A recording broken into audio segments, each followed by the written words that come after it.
Students, welcome to MHS Gurukul. I am Mallika Sethi. आज हम पढ़ने वाले हैं क्लास 10th केमिस्ट्री का सेकंड चैप्टर, जिसमें हमारे पास सेकंड चैप्टर में रीड करना है एसिड, बेसिस एंड सॉल्ट के बारे में। आपका जो एसिड एंड बेस टॉपिक है वो दोनों हम साथ साथ करेंगे कि एसिड और बेस की रिएक्शंस और प्रॉपर्टीज, बट सॉल्ट जो है वो अलग टॉपिक है, वो हम अलग से करेंगे। तो हम फर्स्ट करने वाले हैं कि एसिड एंड बेस। एसिड और बेस का कैसे पता चलता है, इसका अगर हम टेस्ट की बात करें तो जो एसिड्स होते हैं, एसिड्स आर सोर इन टेस्ट। एसिड्स कैसे होते हैं? सोर इन टेस्ट, खट्टे होते हैं। जितनी भी खट्टी चीज़ें हैं, लेमन हो गया, ऑरेंज हो गया, टर्मरिक हो गई, टैमरिंड हो गई, तो ये सब जो भी आपको खाने में खट्टा टेस्ट आता है तो वो सब क्या होते हैं? एसिड्स होते हैं। अब हमने क्या कहा कि हम टेस्ट करके बता देंगे कि ये खट्टा है तो ये एसिड है, बट कोई भी सॉल्यूशन है या कोई भी केमिकल है लाइक HCl, H2SO4, उसे तो हम टेस्ट करके नहीं बता सकते ना कि एसिड है। तो उसके लिए एक सब्सटेंस है जो डिटेक्ट करता है कि कोई भी सब्सटेंस जो वो एसिड है या बेस है, उसे हम क्या बोलते हैं? इंडिकेटर्स बोलते हैं। फर्स्टली एसिड्स बताया कि एसिड्स कैसे होती हैं? सोर इन टेस्ट होती हैं। बट बेसिस की बात करें तो बेसिस टेस्ट में कैसे होते हैं? अगर बेस को टेस्ट करेंगे तो these are bitter in taste. Bitter in taste, कड़वे होते हैं। जो भी चीज़ कड़वी होगी तो वो मीन्स क्या है? बेस है। जो हम सॉल्ट, नमक की बात करते हैं, वैसे वो सॉल्ट है, बट आप उसे ज़्यादा अमाउंट में लोगे तो आपको कड़वा कड़वा लगेगा, तो क्या होगा? वो हमसे ये मान के चलते हैं कि वो बेस है। कोई भी चीज़ कड़वी होती है उसे हम बेस बोलते हैं। जो खट्टी होगी, सोर इन टेस्ट होगा, उसे क्या बोलते हैं? हम एसिड्स बोलते हैं। अभी जो हम इस वीडियो में करने वाले हैं कि हम एसिड और बेस को कैसे डिटेक्ट कर सकते हैं, कैसे हम फाइंड आउट कर सकते हैं कि एनी सब्सटेंस इज एसिड और बेस। तो इंडिकेटर्स हैं आपके क्लास 10th के लेवल पे, मैं आपको बता रही हूँ। ये इंडिकेटर्स क्या होती हैं? सब्सटेंस होता है जिससे डिटेक्ट कर सकते हैं, या कलर है या डाई हम बोल सकते हैं, जो हमें बताता है कि कोई भी सब्सटेंस एसिडिक है या बेस है। आपके पास इंडिकेटर्स जो हैं, फर्स्टली लिटमस, मिथाइल ऑरेंज, फिनोलेप्थलीन, ये 3 टाइप्स के इंडिकेटर्स हैं जो लेबोरेटरी में यूज़ किए जाते हैं। मींस ये लैब इंडिकेटर्स हैं, आप ये माइंड में रखो कि ये लैब इंडिकेटर्स हैं। Next one is natural indicator and third is olfactory indicators. 3 type के आपके इसमें इंडिकेटर्स बता रखे हैं, फर्दर उसके पार्ट्स हैं आगे। अब देखो, इंडिकेटर आपको क्लियर हो गया कि इंडिकेटर क्या होता है। अब उसके बाद हमारे पास है फर्स्ट जो आती है टर्म लिटमस। लिटमस पेपर, आप सब फैमिलियर हैं कि लिटमस के बारे में कि लिटमस क्या होता है। लिटमस एक पेपर होता है। अब हमने कैसे बताना है कि कोई भी चीज़ एसिड है या बेस है? लिटमस पेपर को जब हम एसिड में डिप करते हैं तो उसका कलर कैसा हो जाता है? ब्लू कलर से अगर रेड कलर दे रहा है, ब्लू कलर का पेपर होगा या ब्लू कलर का, आगे करेंगे तो सोल्यूशन की बात होगी, ब्लू कलर से अगर रेड कलर आता है, आपको लर्न कैसे करना है? ये बहुत इंपॉर्टेंट पॉइंट है और ये थोड़ा सा कंफ्यूजिंग भी है। मोस्टली बच्चे कंफ्यूज हो जाते हैं। आप जैसे अपने नेम से पीछे, जैसे मेरा नाम है मलिका सेठी, तो मेरा नाम पीछे सेठी है तो मैं सेठी याद रखती हूँ ना, कोई और तो अपना नेम नहीं बोलती। वैसे ही आपने लिटमस को जब लर्न करना है, या आप एसिड को जब भी लर्न कर रहे हो, लिटमस छोड़ा, आप एसिड को जब भी लर्न कर रहे हो तो एसिड के साथ आप माइंड में BR लिखो कि जो इसका पेट नेम है वो BR है। BR मीन्स क्या है कि जो लिटमस पेपर में जब हम एसिड या डिप करते हैं, एसिड को डिटेक्ट करते हैं, तो ये ब्लू कलर से कौन सा कलर देता है? रेड कलर देता है। अगर ब्लू कलर से रेड कलर आता है तो मीन्स जो सोल्यूशन हम फाइंड आउट कर रहे हैं, जो सोल्यूशन को हम डिटेक्ट कर रहे हैं, वो सोल्यूशन हमारे पास क्या है? एसिड है। भी हमें पता नहीं है कि कौन क्या सोल्यूशन है, क्या वो एसिड है या वो बेस है। अब हम इन इंडिकेटर से फाइंड आउट करना है कि बताओ कि एसिड है या बेस है। हम टेस्ट नहीं कर सकते। आपको लेबोरेटरी के अंदर H2SO4 दे दिया, HCl दे दिया, आप उसके ड्रॉप नहीं ले सकते, वो बहुत ज़्यादा हार्मफुल होते हैं, हम टेस्ट नहीं कर सकते। तो हम उसे लिटमस से फाइंड आउट करते हैं कि हमारे पास सोल्यूशन जो वो एसिड है या बेस है। अगर हमारे पास लिटमस पेपर का कलर ब्लू टू रेड हो गया तो अब हम बोलेंगे कि वो कैसा है, क्या है? वो एसिड है। अगर कलर रेड टू ब्लू हो गया तो हम बोलेंगे कि हमारे पास सोल्यूशन जो हमें गिवन सोल्यूशन है वो क्या होगा? बेसिक होगा। ये तो आपका था लिटमस इंडिकेटर का कि लिटमस इंडिकेटर से कैसे डिटेक्ट कर सकते हैं कि सोल्यूशन जो वो एसिड है या बेस है।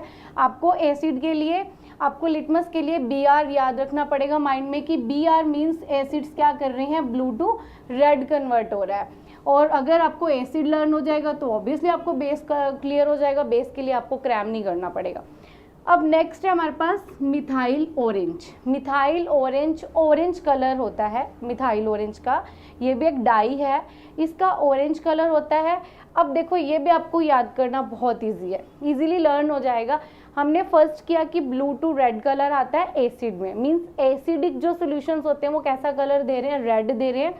तो मिथाइल ऑरेंज में भी हमने क्या किया, कुछ ड्रॉप्स डाल दी सॉल्यूशन की, हमें नहीं पता सॉल्यूशन कैसा है। अगर कलर ऑरेंज टू रेड हो गया तो हम बोलेंगे कि कैसा है, वो क्या है, को सॉल्यूशन एसिडिक है। अगर ऑरेंज से कलर कौन सा हो गया, येलो, तो सॉल्यूशन कैसा होगा, बेसिक होगा। तो आपको ये रेड देखो, दो चीज़ों में आपको क्या है, रेड मतलब बहुत इजीली लर्न हो जाएगा अगर आप Br याद रखते हैं तो, कि लिटमस में क्या होता है, ब्लू टू रेड हो जाता है, और मिथाइल ऑरेंज में भी क्या हो रहा है, ऑरेंज टू रेड हो रहा है। एसिड्स जो है वो इसके अंदर भी क्या कर रहे हैं, रेड कलर दे रहे हैं, इसमें भी कौन सा कलर दे रहे हैं, रेड कलर दे रहे हैं। ओके, अब हमारे पास है नेक्स्ट फिनोलेप्थिलीन, जो कलरलेस सॉल्यूशन होता है, इसका कोई भी कलर नहीं होता। कलरलेस सॉल्यूशन कैसा होता है, वाटर इज कलरलेस, जिसका कोई कलर नहीं होता। अब कलरलेस सॉल्यूशन अगर हम एसिड का कुछ भी ड्रॉप्स डाल देते हैं उसमें तो वो कलरलेस ही रहता है, कोई भी कलर नहीं देता। तो अगर कलरलेस रह रहा है, कलर चेंज नहीं हो रहा, तो मीन्स जो सॉल्यूशन हमने डाला है वो क्या है, एसिड है। अगर पिंक कलर आ जाता है तो सॉल्यूशन कैसा होगा, बेसिक होगा, बेस होगा। बहुत इजी है। 3 पॉइंट्स आप अपने एक बारी करने के बाद आईज क्लोज करके माइंड में रिपीट करें। लिटमस है, मिथाइल ऑरेंज है, फिनोलेप्थिलीन है। लिटमस कैसा करता है, एसिड के अंदर Br याद रखना है कि ब्लू टू रेड, और बेस में क्या होगा, red to blue. Methyl orange, orange colour की डाई है, एसिड्स में ऑरेंज से रेड कलर हो रहा है और बेसिस में क्या हो रहा है, येलो कलर हो रहा है। फिनोलेप्थिलीन क्या है, कलरलेस है। एसिड्स कलरलेस ही रहेंगे, बट जो बेसिस है वो कौन सा कलर देंगे, पिंक कलर देंगे। बहुत इजी है, आप एक बार ही अच्छे से कर लेंगे ना तो आपको भूलेगा नहीं फिर से। ये हो गया हमारा इंडिकेटर्स जो आपका मेनली यूज किया जाता है। ज़्यादातर आपसे क्वेश्चंस वाइवा पूछे जाएंगे तो वो इन्हीं पे बेस्ड ही पूछे जाते हैं। नेक्स्ट हमारे पास क्या है, नेचुरल इंडिकेटर्स जो नेचर से मिलते हैं। फर्स्ट इसका है टर्मरिक, ये आपने देखा ही होगा, डेली हमारी लाइफ में यूज होने वाला, आप अभी भी जाके कर सकते हैं। टर्मरिक, कोई भी सब्जी का दाग अगर लग जाता है किसी भी क्लॉथ पे, अगर हम उसको सोप से रब करते हैं तो वो कैसा हो जाता है, येलो से कौन सा कलर देता है, रेड कलर देता है। और होता क्या है, सोप को हम रब कर रहे हैं, जो सोप है वो क्या है, एक बेस है। तो जो टर्मरिक होता है वो एक नेचुरल इंडिकेटर है। अगर हम उसे बेस से रिएक्ट करते हैं तो वो कैसा कलर देता है, येलो टू रेड कलर देता है। रेड कैबेज एक्सट्रैक्ट, ये रेड कैबेज लीफ से एक्सट्रैक्ट की जाती हैं, ये रेड कलर होता है इनका। और जब हम इनकी एसिड के साथ रिएक्शन कराते हैं, ये रेड कलर का रेड ही रहता है बट ग्रीन हो जाता है बेस में। Red in acid, green in base. अब देखो एसिड के लिए हमने यहाँ भी क्या किया था, रेड, यहाँ भी हमने क्या किया, रेड। और रेड कैबेज एक्सट्रैक्ट में भी रेड कलर ही रहता है जब हम उसको क्या करते हैं, एसिड हमने डिटेक्ट करना है। तो एसिड है तो उसका कलर रेड ही रहेगा, ग्रीन हो जाएगा तो क्या होगा, बेस होगा। ओके, रेड कैबेज एक्सट्रैक्ट ये एक नेचुरल है, रेड कैबेज लीफ से एक्सट्रैक्ट की जाती है। लिटमस एक हमने यहाँ भी किया, बट लिटमस सोल्यूशन की बात की जा रही है यहाँ पे। लिटमस सोल्यूशन एक नेचुरल इंडिकेटर है जो कि हमारे को कहाँ से मिलता है, एक पर्पल कलर की डाई होती है, एक प्लांट होता है लाइकन, जिसको बोलते हैं प्लांट को, लाइकन प्लांट से एक्सट्रैक्ट किया जाता है, पर्पल कलर का सॉल्यूशन है। अगर इसको नेचुरली एक्सट्रैक्ट किया जाता है तो हम उसको बोलते हैं कि पर्पल कलर का सॉल्यूशन होगा, जिसको हम लिटमस बोलते हैं। बट आप हमारा जो बुक्स में यूज़ किया जा रहा है, बुक्स में बताया जा रहा है आपको, क्योंकि बुक में सारी नॉलेज देनी है, बट जो हम यूज़ करते हैं लैब्स में वो हम ये वाला लिटमस यूज़ करते हैं। Last one is olfactory indicators. Olfactory means होता है स्मेल, सेंस ऑफ स्मेल, कि हम स्मेल से बता दें कि कोई चीज़ एसिडिक है या बेसिक है। तो क्या है इसमें 2 हमारे पास एक्सपेरिमेंट्स किए गए, first is onion and next one is vanilla. Onion की स्मेल कैसी होती है? ऑनियन की स्मेल पंजट होती है, अजीब सी गंदी वाली स्मेल होती है, बट वेनिला की स्मेल होती है प्लेजेंट, अच्छी स्मेल होती है।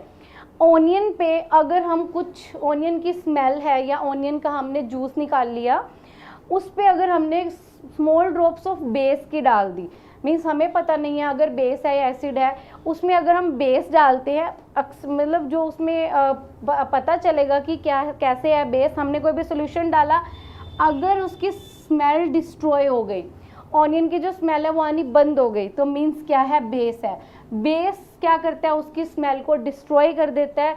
बट अगर एसिड के साथ, सपोज आपने लेमन ले लिया और लेमन की ड्रॉप्स, हम मोस्टली सैलेड में यूज़ करते हैं, ऑनियन लेते हैं उसके ऊपर लेमन की ड्रॉप्स डालते हैं, बट ऐसा तो नहीं है कि ऑनियन की स्मेल जो है वो चली जाए, नहीं जाती।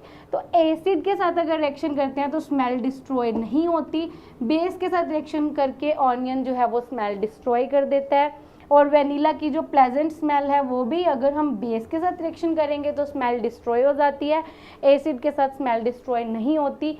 मीन्स जिसके साथ स्मेल डिस्ट्रॉय हो रही है वो क्या है? बेस है, स्मेल डिस्ट्रॉय नहीं हो रही तो वो सॉल्यूशन कैसा होगा?